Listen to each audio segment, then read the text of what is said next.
so sorry about the delay. So we were doing complex numbers, just doing a bit of revision on that. And so let's just continue with that. So just definitions, adding, multiplying complex numbers, the Argand plane, visualizing a complex number on the plane, and adding complex numbers, multiplying complex numbers, so don't forget that I squared is -1. Writing it in polar form. And Euler's formula is either the I theta is cosine theta plus I sine theta, and we've got somewhere around here, start talking about conjugates. Yeah. So as I was saying last lecture, conjugates are pretty important because in quantum mechanics, because eventually we want to get a actual real number out of a complex function. So all observables are real. So conjugate is defined as just flipping a minus sign on the I. And we can get real numbers from complex numbers through a few different ways. So one is, if you add a conjugate to itself, it's a real value. You subtract the complex number from its conjugate, maybe the other way around. Then you get an imaginary, purely imaginary component of the complex number. And maybe most importantly, the complex conjugate times itself is also a real number, and it's actually equal to the radius in terms of when you write it in polar form. So this is something that we will always use in quantum mechanics. Maybe these examples already. And finally, so we did, this is coming off late in the last lecture, but if you want to divide complex numbers, we don't do it very often in quantum mechanics, but it might happen sometimes. So dividing is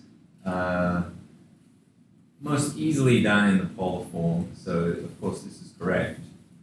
But if you want to divide two complex numbers, then first, if you find the polar form of this complex number C, and take 1 over that, then the radius part of the polar form is 1 over r. And then the phase, this is the e to the I theta part, this is what we call the phase, that gets a minus sign here.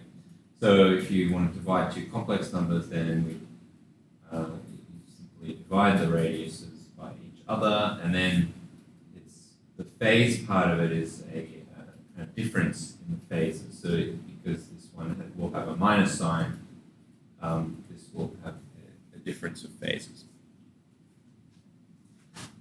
Okay, so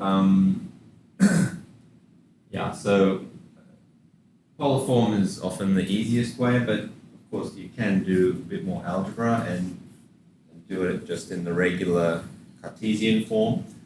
So if you want to get a fraction without a I on the denominator, then of course we can do use that relation that we had before, where we multiply the top and bottom by the complex conjugate. That way we get a completely real denominator, because we always know that C times C star is going to be equal to a real number. And so we could rewrite the 1 over C this way. And then if we want to multiply by, well, if we want to evaluate that C prime over C, then what we could do is multiply this thing by the C prime. So this is C prime here. This here, all that stuff here is basically 1 over C. And then you just multiply everything out. Get that. Okay, so that's just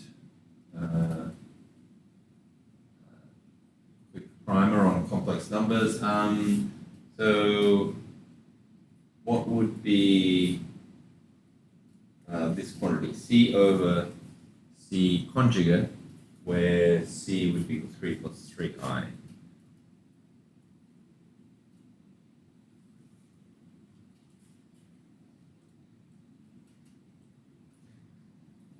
You can use some paper if you feel like you want to use paper, or you can try and do it all in your head.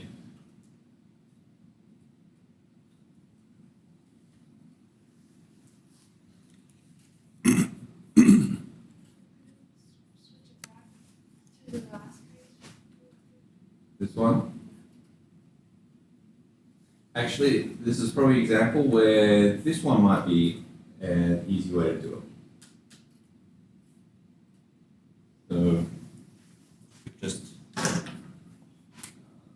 it's going to be R over R e to the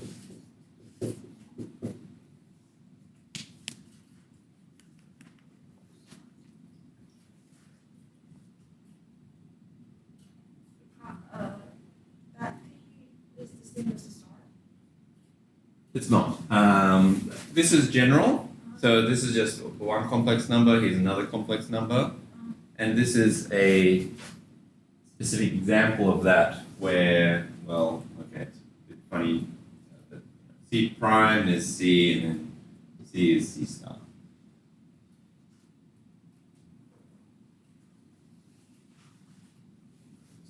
Dark.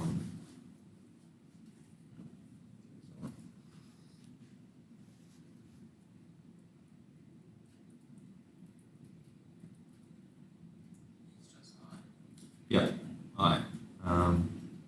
How did you work it out? Did you use polar form or did you just use the algebraic method?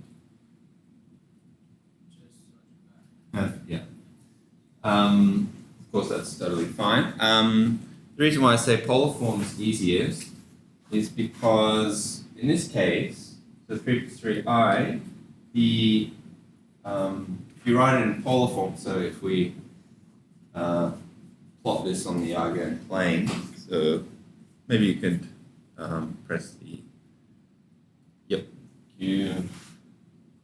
So this is 3, right? This is imaginary part and real part. So this is C, right? And then C star is here. This is minus 3. And so because the conjugation, it doesn't change the radius. So this radius is always going to be the same because the radius is just 3 squared plus 3 squared over, well, sorry, square root. Square root of, well, actually root 2, 3 root 2. And so whatever this is, actually the R is the same for both of these numbers. And so basically all you have to do is worry about the phase part. And so if you write, if you look at this one, so it's 3 plus 3i, the way to write it in polar form would be something like this, right? So 3 root 2 e to the I pi over 4 because this is 45 degrees here. So this one is 3 root 2 e to the minus I pi over 4 because this is the conjugate. And then so C over C star would be, so this R just cancels, right?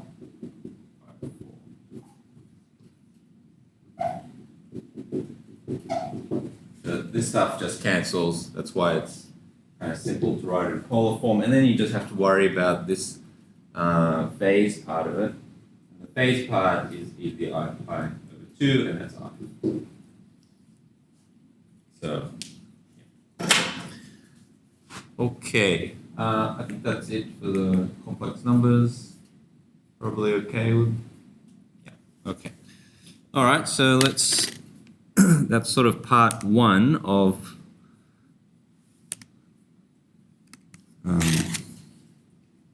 mathematical refresher, yeah? When do you usually send these slides to, not send, like... Oh, right. I can do it today.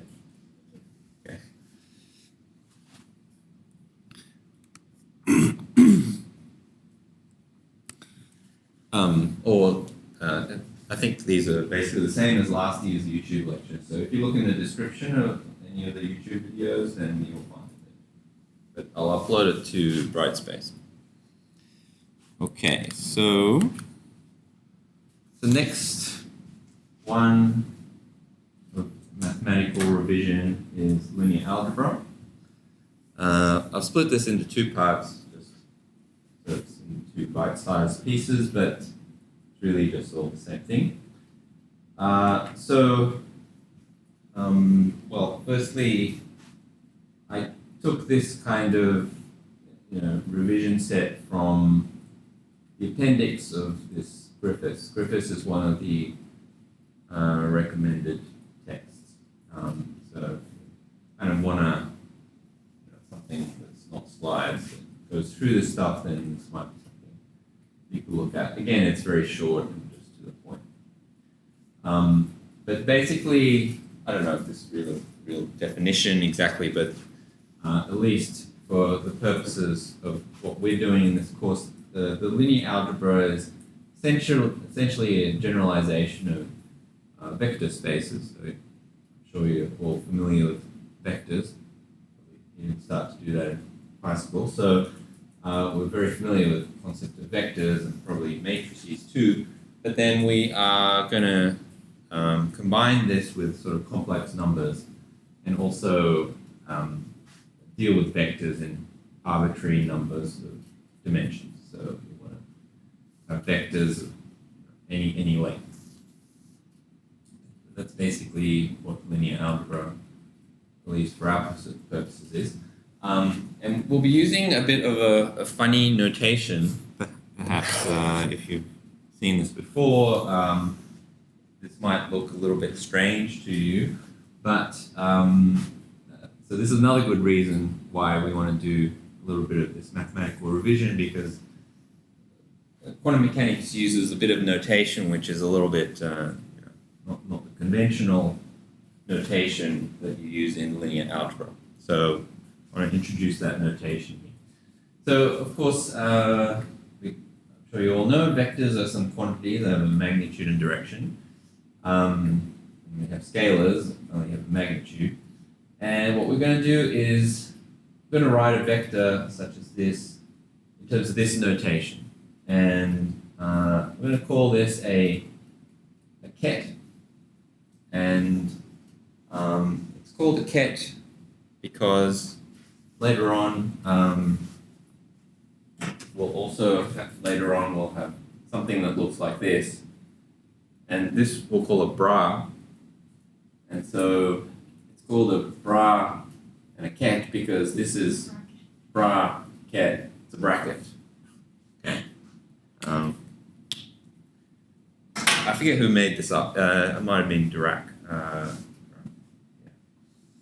Anyway, so we're going to follow that Dirac kind of notation. And so this thing here is but what it really is just a vector, okay? So this is just a kind of a weird notation for a vector. So normally, you might have seen notations where you have some symbol and there's some arrow and that denotes the vector. Instead of basically that, the thing inside the ket is just whatever your label is for the vector. So again, it could be A, B, C, D, E, or whatever. Call it Bob or Jane, anything that you'd like. It's just a name for that vector. And instead of having the arrow, we're going to have that ket. Okay, and so let's use this notation and just go through some basic vector properties. So we can perform addition operations on the vector. So if you add two vectors, alpha and beta, then we'll get a third vector. And you can visualize it like this. Now, as you know, vector addition is commutative, so you can add it in any order. You can add beta to alpha or alpha to beta and get the same answer. It's associative, so we could perform the addition in different orders like this, and we still get the same answer. There's a thing called a zero vector, and so this is basically the vector that's just like a dot. So if you add a vector with 0 length to it, then it will not change the length of the vector or change anything about the vector, in fact. So alpha and the 0 vector is just alpha.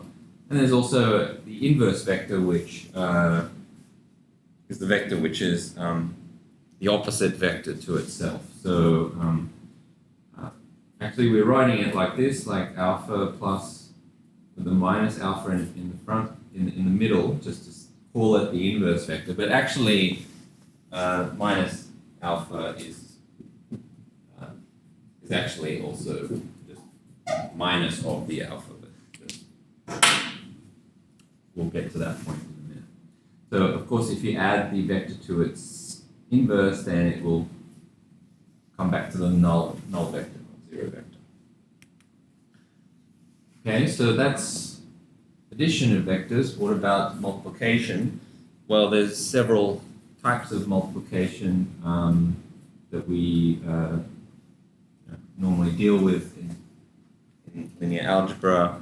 You might be familiar with dot products, vector products, things like that. We'll see something like that, but the simplest type of multiplication is scalar multiplication. So this just basically means you have a vector, but then you multiply, or in this case you just multiply by a scalar. So for example, if you have a vector like this, then you'll have a longer vector like this.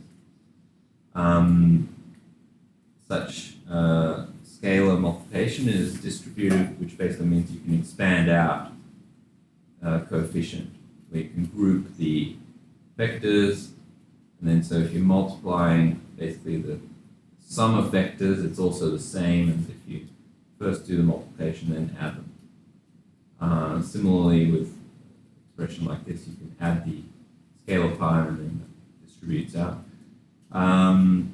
Scalar multiplication is associative, meaning that you could first multiply these two. So if you're doing two scalar multiplications, then you could either multiply each scalar onto the vector, so the vector is like twice as long, 5 times as long. Or you could multiply the coefficients in advance, and then multiply with the vector, just get the same result.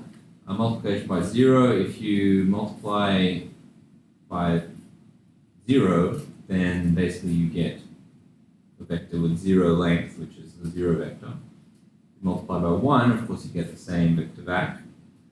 And then, as I was just writing there, inverse of a vector, what that actually is just simply minus of that vector. So this is like the coefficient is minus 1.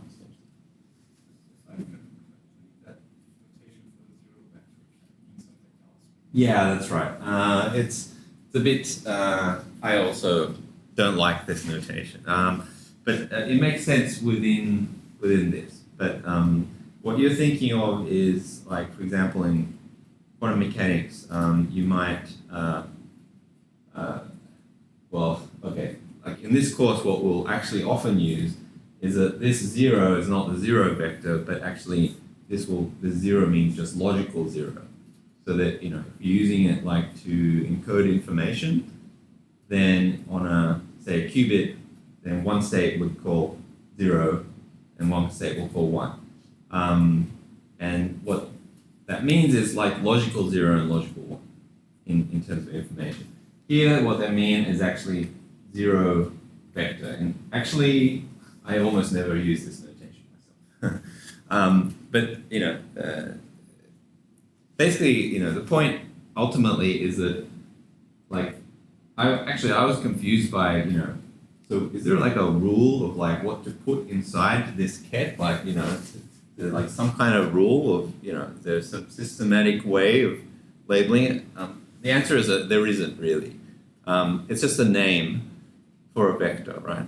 So, like I said, you could call it A, B, C, Bob, Jane, anything that you want, your favorite, color, anything. So it's just a name for it. So, a name for something is kind of arbitrary. So, in this context, this notation just means it's the 0 vector, but In another context, it might be something else. So it's not a completely like systematic thing. It's just according to how the author felt that day and what he kind of wanted to call it on that particular day. So yeah. Okay, so so that's scalar multiplication, and then we often tend to sort of think of vectors in terms of their components, right? So in fact, you almost, when you start learning about vectors, you kind of think actually that this thing is the vector, right? Like you have a column of numbers. Kind of think, well, that's the vector, right?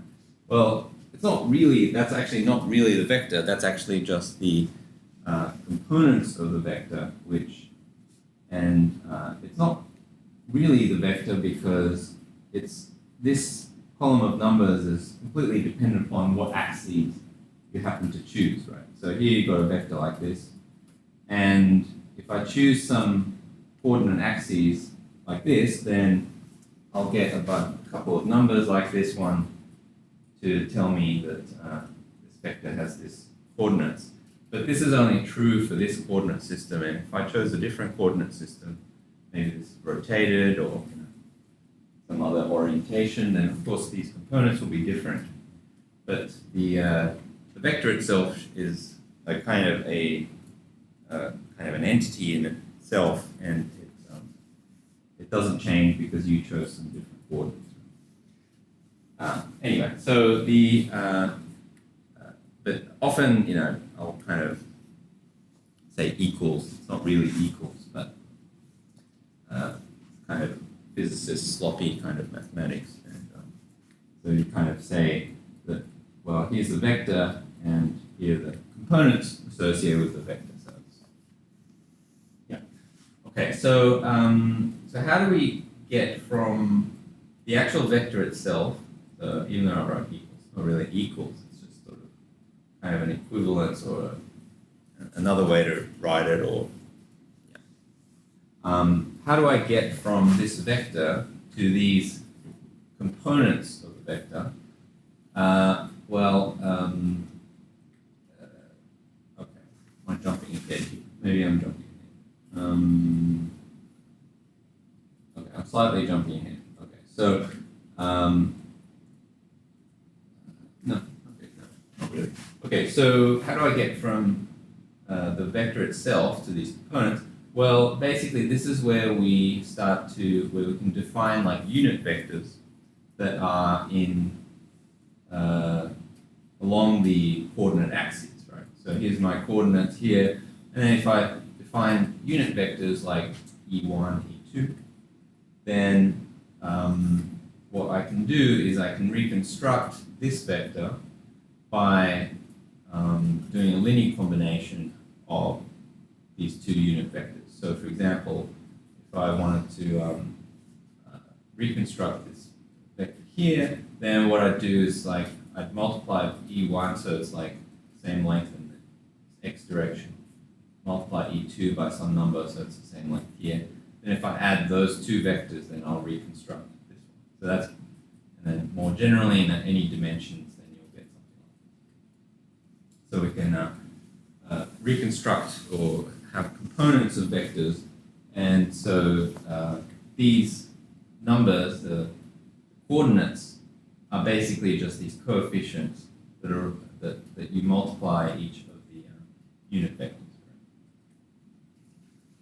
Okay, so if you want to add two vectors, then this is, I think you're very familiar with this, but if you add two vectors, then for example, the components just add together like this. And of course, by the way, all these numbers can be complex numbers.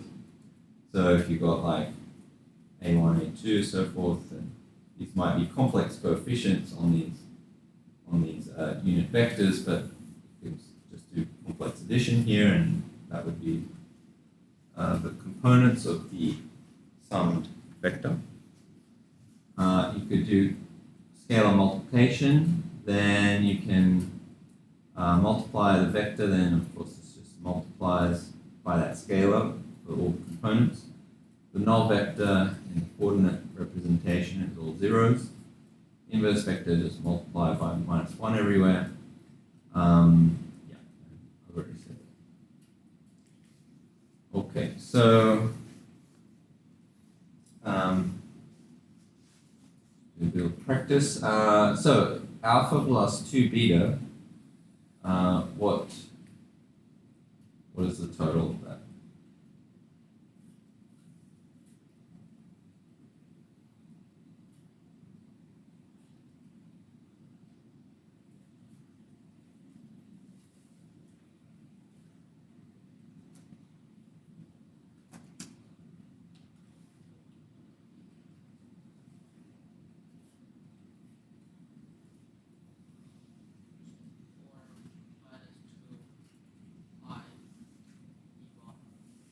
So 4 minus,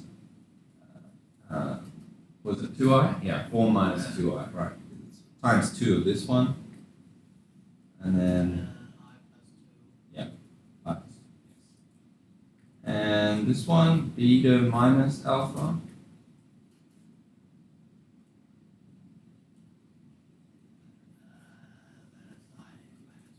Yeah, -1 minus I on E1. Yeah, 1 minus. Exactly. Yeah. Okay. All right. Okay, so so we've done some basic manipulation of vectors. Now,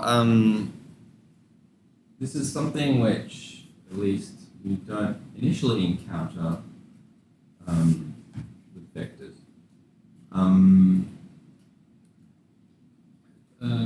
Has any of you guys done linear algebra as a mathematics course? Yeah. And do you guys deal with conjugate vectors, inner products in the course? Okay. Yeah. So, okay, may or may not have seen it, I don't know. But, so this is where the complex nature of the vector becomes important in this context, and it's certainly true in quantum mechanics too. So what we do is we can define the conjugate vector. So given a regular vector, so we've got alpha ket, so this guy.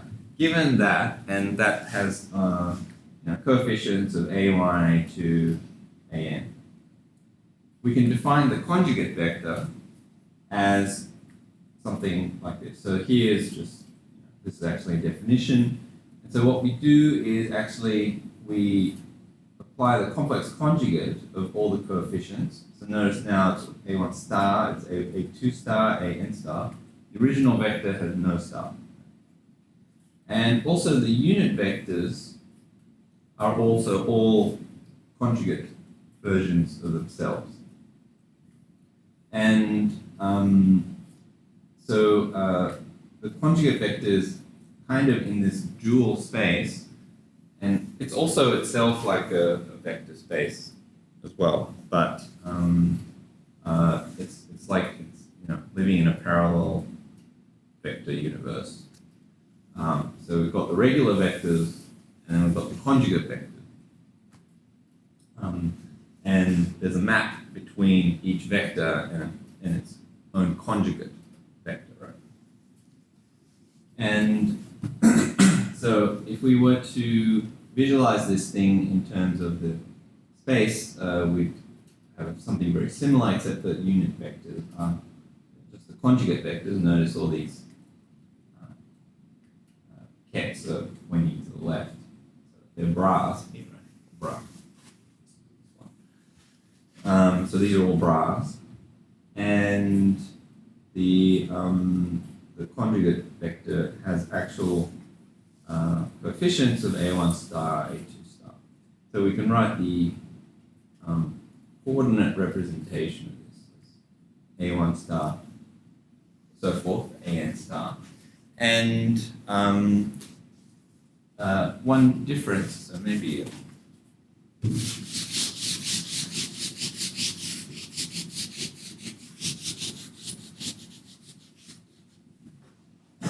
So the original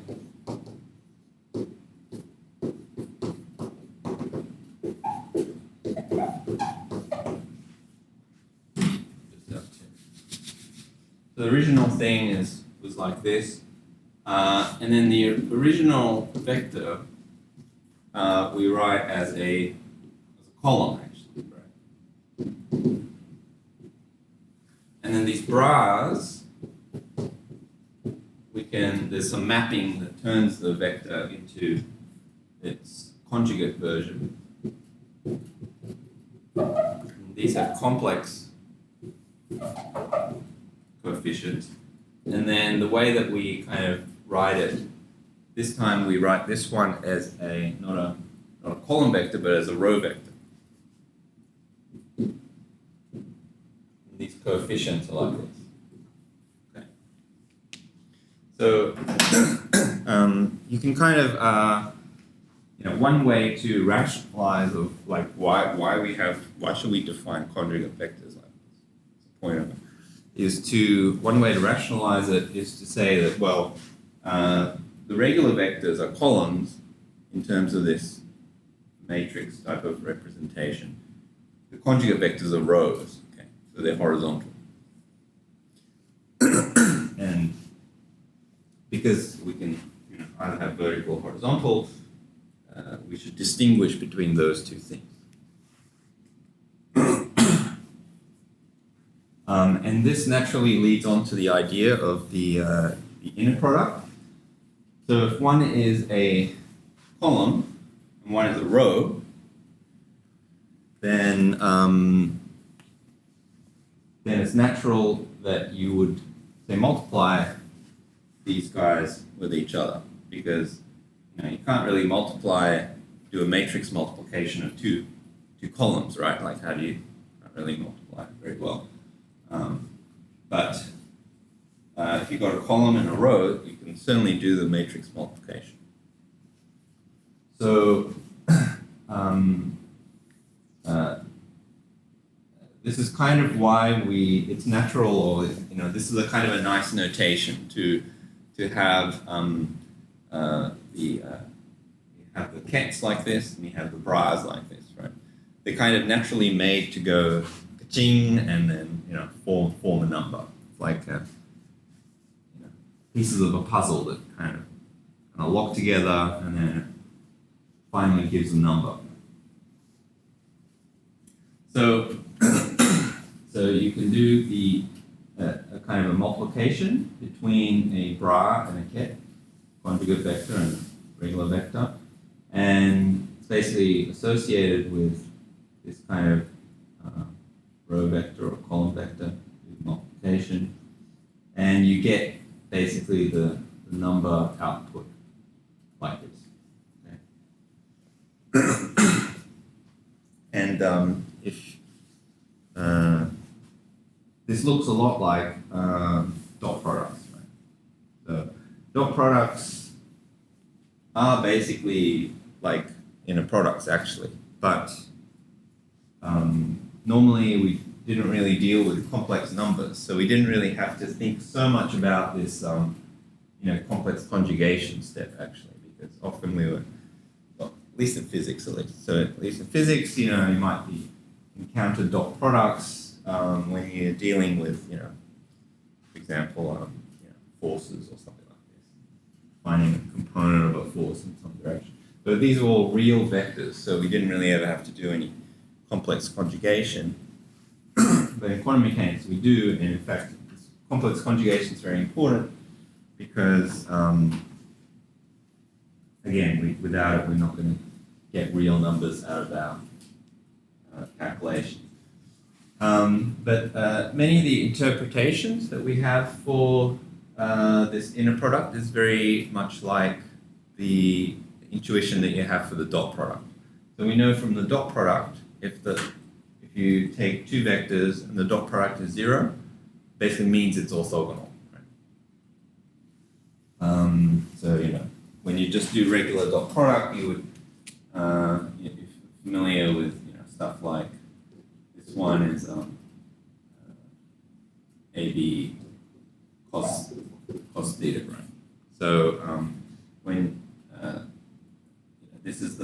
magnitude of A and B, the length of the A and the B, and then this dot product, which is just that formula there, can also be interpreted as the cosine of the angle. And then, of course, if this angle is 90 degrees, so basically it's orthogonal to each other, then this factor is 0, and so they're orthogonal. And so there's a very similar interpretation here, where if you take an inner product, so we're calling it inner product here, and it's 0, then the vectors are going to be orthogonal. So, for example, I'm going to assume completely real coefficients here because it's too hard to imagine complex numbers or plot it easily. But, for example, these two vectors here, if these coefficients are real, here's your unit vectors. These are like 90 degrees, so the inner product between alpha and beta is going to be 0. We're not going to use this immediately, but particularly in quantum information, quantum computing, you see this quantity called fidelity. And another way to think of what this overlap, the inner product, sometimes I say overlap a lot for this quantity, so I should probably write that somewhere where it says kind of overlap. So it's like an overlap because it's like you take two vectors and then, well, again, it's like if they're the same vector, then you'll get some non-zero value. If it's a completely different vector, like they're orthogonal to each other, then you'll get 0. So this is like another way to say this is the overlap. But so this fidelity is a measure of how close these two vectors are. So if the two vectors are if they're the same vector, then this will be take a maximal value. So the largest possible value. If alpha and beta are the same. If they're kind of orthogonal, that means they're kind of completely different to each other, then you'll get a value of 0. And this is often used in quantum information because, say in a quantum computer, you're trying to get some particular quantum state, and we'll see that these vectors are going to be used to represent quantum states. And let's say you were trying to get this vector, but then there's so much noise in your system that you got some other vector that's not really quite the thing that you wanted. And so this is a measure of how close you were to the thing you were trying to get. Okay, so products, important, and we can calculate the norm of the vector. So this is, of course, the length of the vector. And the way that we define the norm is, so we take the inner product of the vector with itself, and then take the square root. That's basically a definition of what the norm of vector is. Basically, how long is the vector? It's the length of the vector. And so when you take the norm of a vector, then you basically, in terms of the components, it's going to be the sum of the modulus squared of all these things. So the norm is going to be square root of all that stuff. You can see why having to take the complex conjugate is very important. So if this inner product wasn't defined with the complex conjugate here, then this would all be instead of a1 modulus squared, so these are all real numbers here, right? It would be just a1 squared, right? And then if it's a complex number, then a1 squared might not be a real number, right? And then this would be a complex number, and then you take the square root of a complex number, and then what does it mean for the length to be a complex number? It's sort of, you don't really understand what that means anymore. But when the inner product has that complex conjugate definition here, makes sure that this thing's real. So this is always a real number.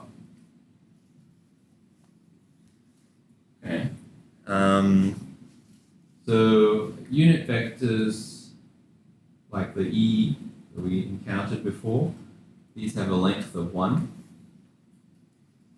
by definition. And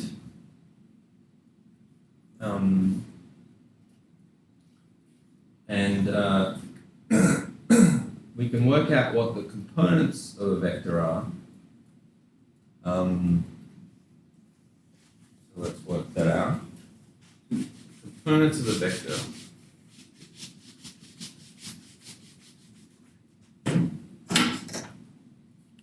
Components of the vector. So, so these unit vectors are, the simplest case that we had was this two-dimensional case. Here's the unit vectors E1 and E2. And, these coordinates are kind of orthogonal to each other. So you can see that E1, E2, their inner product is going to be 0. Product overlap. E1 and E1, because the length is 1, this is 1. And E2 and E2, the length is 1, 2.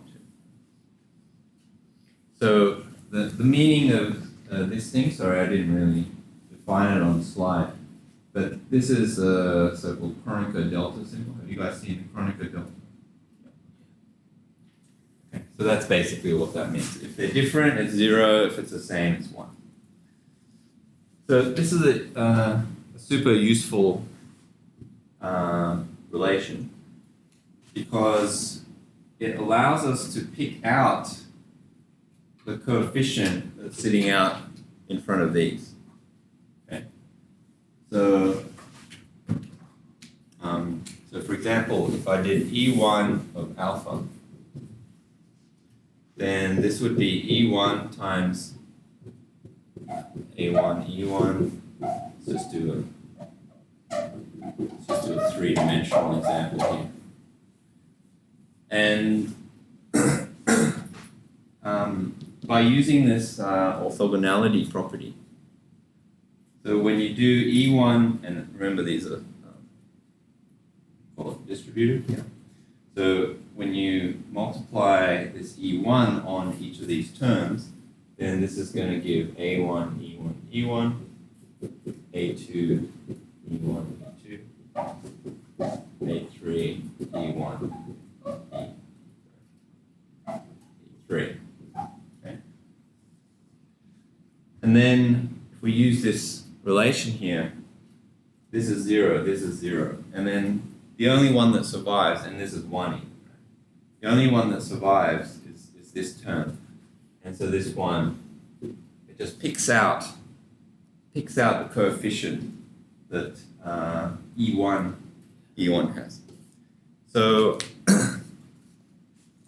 of course that generalizes to any E2 or any E3 or something like that. So the components you can relate in this way. And in quantum mechanics, we're going to be dealing with normalized vectors. So this means actually that the vector is going to be, the norm of the vector is going to be 1. And you can easily see that this thing, this quantity here will be have a norm of 1 because when you take the inner product with itself, this is just a number on the bottom, right? And then when you do alpha inner product alpha prime inner product alpha prime, then you're going to have a alpha, why don't I just write it? So alpha prime inner product alpha prime will be alpha, alpha, and then square root of alpha, alpha. And there's 2 of these, so it's squared of this. And this is alpha overlap alpha divided by alpha overlap alpha. That's 1. So we can normalize a vector always in that way.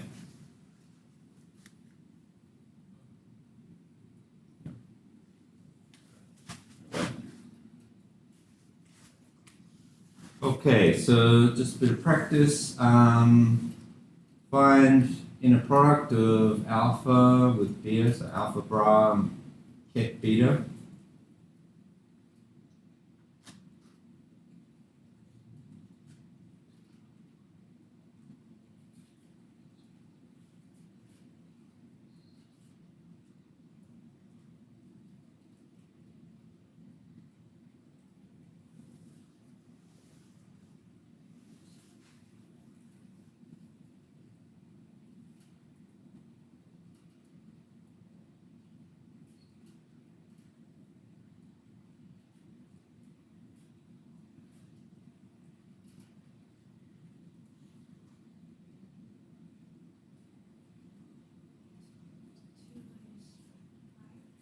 Two minus I. Do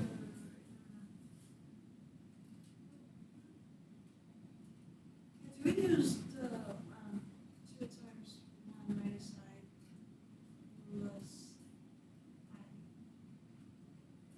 I?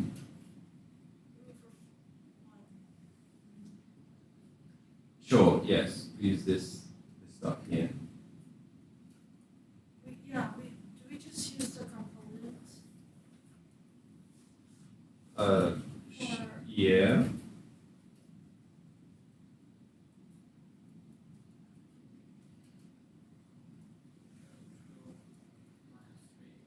Yes. 2 minus 3i. Yeah. So.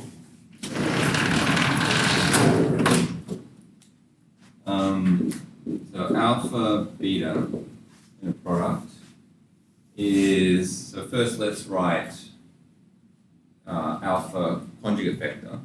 So this is 2 e1 minus I e2. So don't forget to flip the sign on that.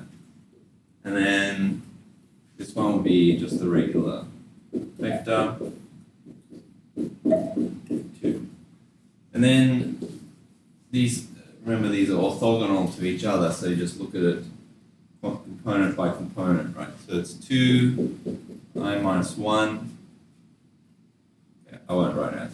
So it's only these two terms that survive in the cross multiplication, and only these two terms survive. So it's minus I. So that's 2 minus 3i.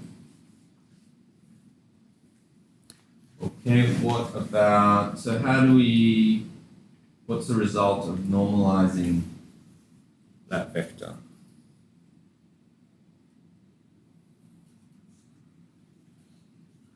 Two plus 2ei plus I square root 5. Yeah, that's right, yes. So normalization is like this square root factor here. So we just have to take the inner product of alpha in itself. So that would be 2 squared plus I times minus I, so that's 1. So it's 2 squared plus 1, that's 5. Got to take the square root here. So it'll be over square root 5. Yeah. Okay. Right. So that's the most important stuff with dealing with vectors.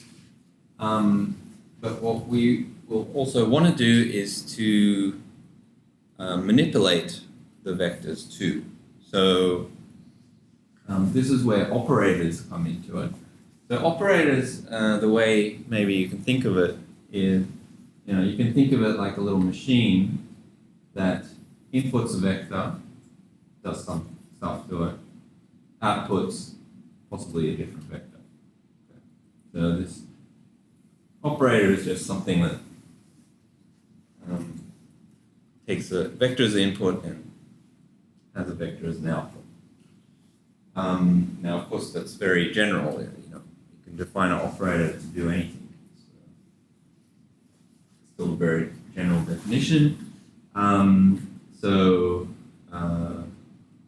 We can write the transformation between a vector and its output like this, where the transformed version of the vector is equal to this operator multiplied by vector, alpha.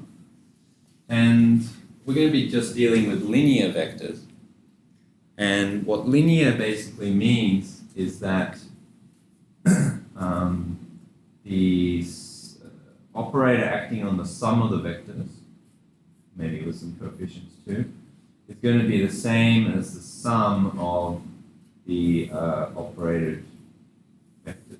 Okay, so we've got this one is first doing the addition of the vectors and then stick it into this machine. This one is finding the outputs for two different vectors and then multiplying by the coefficients. A linear operation just means that these are the same. Now, of course, you can have some more general operations where this is not true, but in quantum mechanics, it turns out we only need linear operations. So, so this is just one example of maybe some vectors that might change. So the vectors don't necessarily even have to be the same length. And the way that we can, so just like, there was some kind of, equivalent representation of vectors between this kind of bra and ket notation and then also the components, row vector, column vectors. Linear operators also have a matrix type of representation. So this is where matrices come into the picture. So in terms of this bra and ket language, that's what a operator relation looks like. In terms of the matrix kind of representation, this is what an operator will look like. So it's just a matrix. So we perform a matrix multiplication. Of course, we will get, in general, a different vector output. So you input, do a matrix multiplication here, then we'll get a different vector after the matrix multiplication.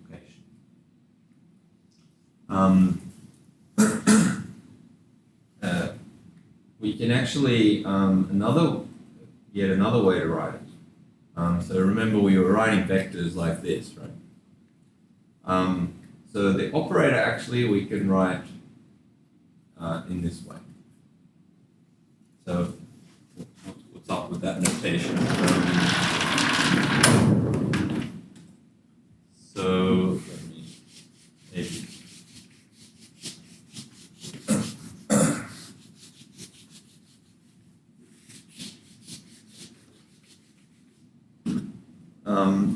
So maybe we can just do a simple 2x2 example.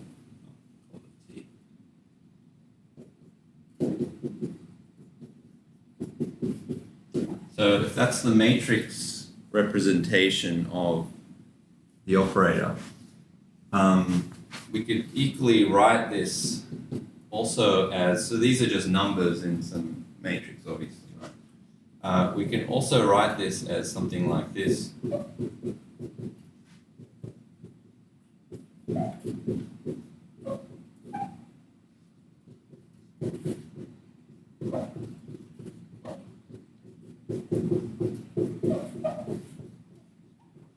Like this.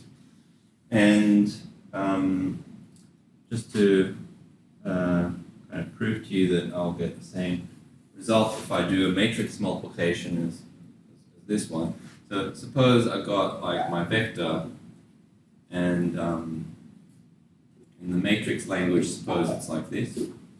So if I did a matrix multiplication of this, then what I'm going to get is something like T11, A1, T12, A2, T21, A1, T2, A2, right? Now, I can do the same thing up here. So let me just do a two-dimensional version here. Like that. And I can use this notation to get the same answer. So T of alpha is going to be, okay, all this stuff here, and alpha 1, sorry, A1 equals E2. Okay. And when I perform this multiplication, again, notice that this is actually a ket, right? And this is a bra, right? So what's going to happen is that, say, when I'm going to multiply this thing onto here, I'm going to have a lot of terms where, for example, let's multiply this term and this term. So we're going to have, these are the numbers, E1, right? So this one, this is a ket, it's going to go ching with the bra, right? It's going to fit together. Now this is a number, actually. This one multiplied by this one, T1, 2, A1, E2, E1. Okay, fine, do them all. E2, E1. Even on camera, I hope so. E2.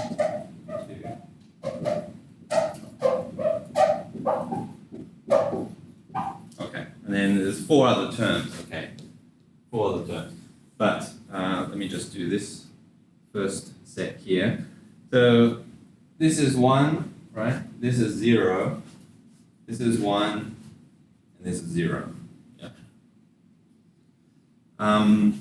And so I'm going to basically have just 2 terms surviving from this one.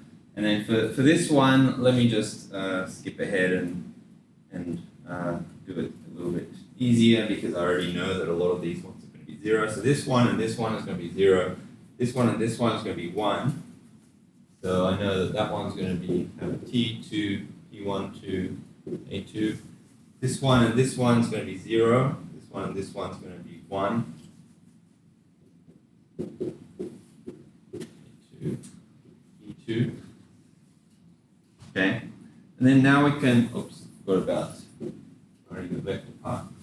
And then I can just collect the terms here. So this vector and this vector is the same. So this T11 A1 plus T12 A2.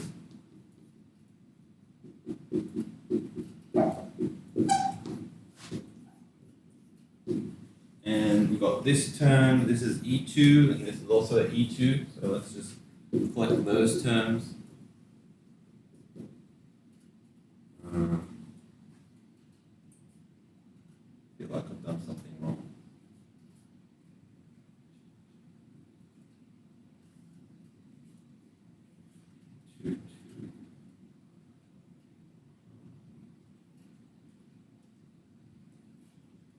Oh, sorry, I was looking at the wrong term. I need to collect this term and this term. T21 A1 and T22 A2. This is multiplying 2. Okay, and then with the matrix method, first coefficient was T11 A1, T12 A2.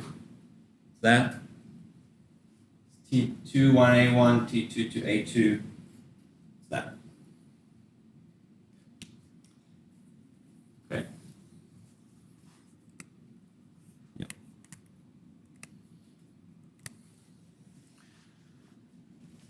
Okay, so well, you know, this didn't look terribly easy to do it here, but it's just to show you that you can also use this bracket notation with operators, and you can basically do all this algebra in that way. In this case, you do a lot of things with the orthogonality relations. Okay. Yeah, and then the elements of the matrices. So this Tij is actually these numbers, and then if you just do the if you sandwich this operator with these two orthogonal, unit vectors, then using the orthogonality, you can actually extract this coefficient. So this is sort of like getting the coefficient from the operator. Right? This is the operator in terms of these coefficients. Okay. All right. Yeah, so we can also, well, we already basically encountered it here, but with this this kind of way of writing the operator.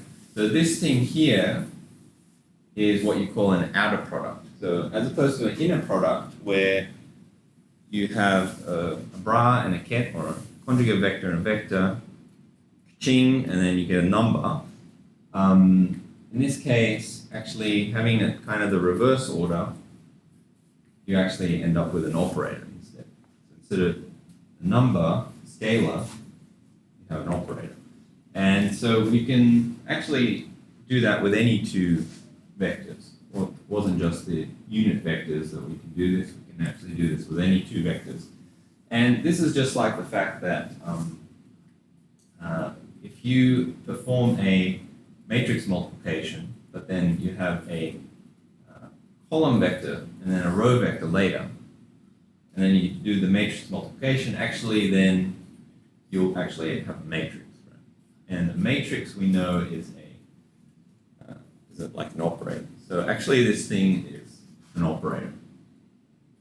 So this is just one particular example of an operator.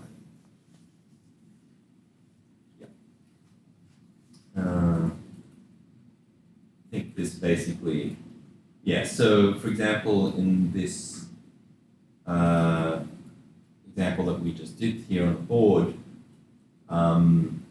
like a single element of this, in terms of the matrix representation, say E1, E3 outer product, this actually corresponds to having a 1 in a particular position, basically the 1, 3 position of this matrix. Right? So this again kind of makes it a bit more obvious why you can do this kind of expansion here, because basically by changing these numbers, you just have a 1 in different locations in this matrix. And then of course, if you've got just a 1 somewhere and zeros elsewhere, you can add the whole thing together and then you can construct the whole matrix.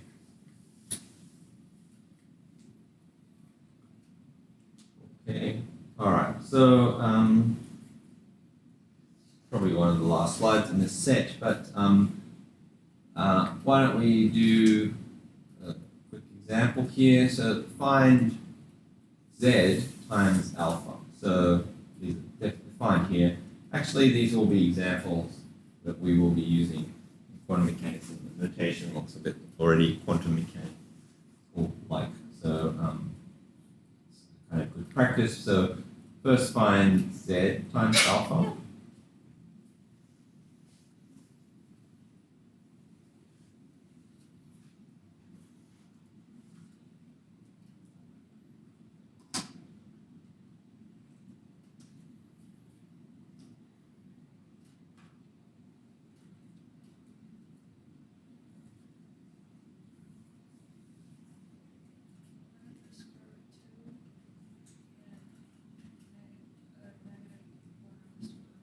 Yeah, that's right. So it's just like this one, except that the second one is a minus sign. In fact, that's actually just beta. Okay, and then so using the above result, then find this guy.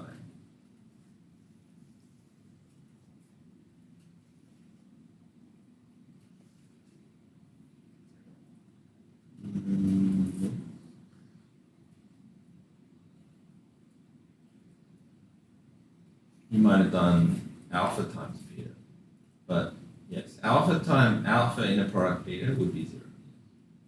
But then the z does something.